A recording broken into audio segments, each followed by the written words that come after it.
এ যেন রবীন্দ্রনাথের সেই ছোট গল্পের মতো শেষ হইয়াও হইল না শেষ। আর্জেন্টাইন জাদুকরের জীবনের গল্প শুরু হয়েছিল বার্সেলোনার এই ন্যু ক্যাম্প থেকে। সেদিনের সেই ছবিটা আর আজকের এই ছবি দুইটা রঙিন আর ধূসর হলেও আবেগটা সেই রবীন্দ্রনাথের পুরনো গল্পের মতোই, যেখানে সম্পর্ক শেষ হয়ে গেল থেকে গেছে স্মৃতি, মায়া, ভালোবাসা, যে গল্প শেষ হয়েও শেষ হয় না।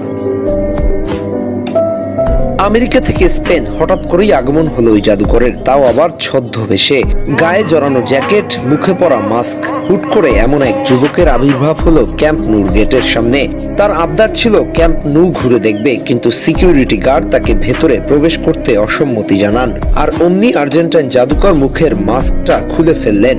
এর মধ্যে ওই সিকিউরিটি গার্ড যেন অবাক, তিনি কাকে দেখছেন। সিকিউরিটি তখন অনুমতি না থাকা সত্ত্বেও মেসিকে সসম্মানে মাঠে প্রবেশ করতে দিলেন।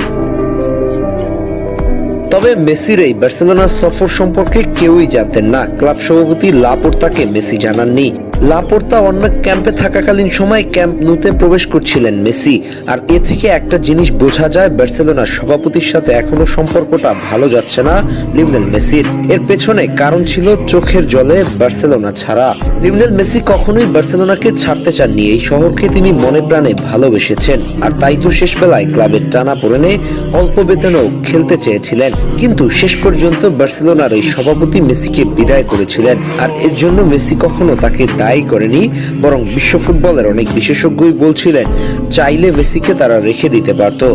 শুধুমাত্র বার্সেলোনার সভাপতির কারণেই মেসিকে বার্সা ছাড়তে হয়েছিল। তবে ভেতরের খবর একমাত্র লিওনেল মেসি জানেন। কিন্তু লাপোর্তার সাথে তার সাথে যে সম্পর্ক সেটা আগের মতো নেই। লিওনেল মেসির এই সফর তার প্রমাণ। তবে লিওনেল মেসির এমন বার্সা সফর বার্সার ভক্তদের হৃদয়ে নতুন করে আশার সঞ্চার করেছে। তারা এখনো বিশ্বাস করে লিওনেল মেসি বার্সায় ফিরে আসবে।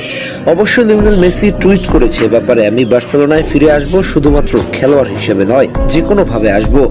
তার এই কথা প্রমাণ করে মেসির বার্সেলোনা প্রীতি।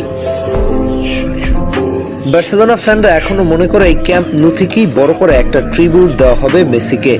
তারা তাদের ইতিহাসের সেরা খেলোয়াড়কে মূল্যায়ন করবে। তবে ভবিষ্যৎ অনিশ্চিত, কখন কি হয় বলা যায় না। কিন্তু তাদের ইতিহাসের এত বড় একজন তারকা একটা ট্রিবিউট তো ডিজার্ভ করে। দর্শক, মেসির এমন বার্সা সফর আপনার কাছে কেমন লেগেছে?